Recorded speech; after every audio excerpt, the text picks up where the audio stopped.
मला अतिशय आनंद आहे की जनसुरक्षा विधेयक काल विधानसभेने मंजूर केलं।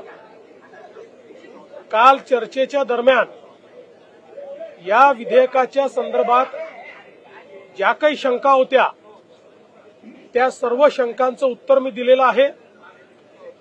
हे विधेयक पारित करताना अतिशय लोकशाही पद्धत आम्ही या ठिकाणी स्वीकारली। या संदर्भात 26 लोकांची जॉईंट सिलेक्ट कमिटी, ज्यात विरोधी पक्षाचे सगळे प्रमुख नेते होते, या कमिटीकडे हे गेलं। कमिटीने लागोपाठ बैठका घेतल्या, त्यामध्ये जे काही सजेशन्स आले ते आम्ही इन्कॉर्पोरेट केले। 12,000 वेगवेगळ्या लोकांनी सजेशन्स दिले होते, ते आपण इन्कॉर्पोरेट केले आणि त्यातून तो जो अहवाल कमिटीचा चंद्रशेखर बावनकुळे या कमिटीचे अध्यक्ष होते त्यांनी सादर केला, त्यावर आधारित बिल हे काल आपण मांडलं होतं।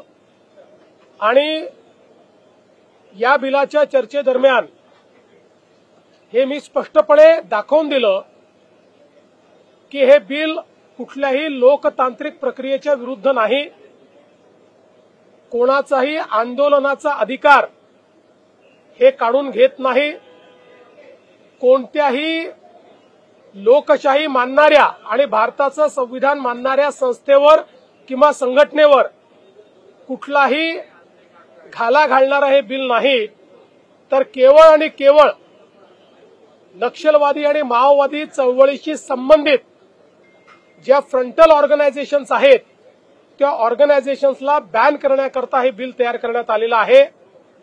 मी हेही लक्षात आणून दिलं की 4 राज्यांनी यापूर्वी अशा प्रकारचं विधेयक ऑलरेडी मंजूर केलंय आणि केंद्र सरकारने नक्षलग्रस्त सर्व राज्यांना अशा प्रकारचं विधेयक मंजूर करायला सांगितलंय।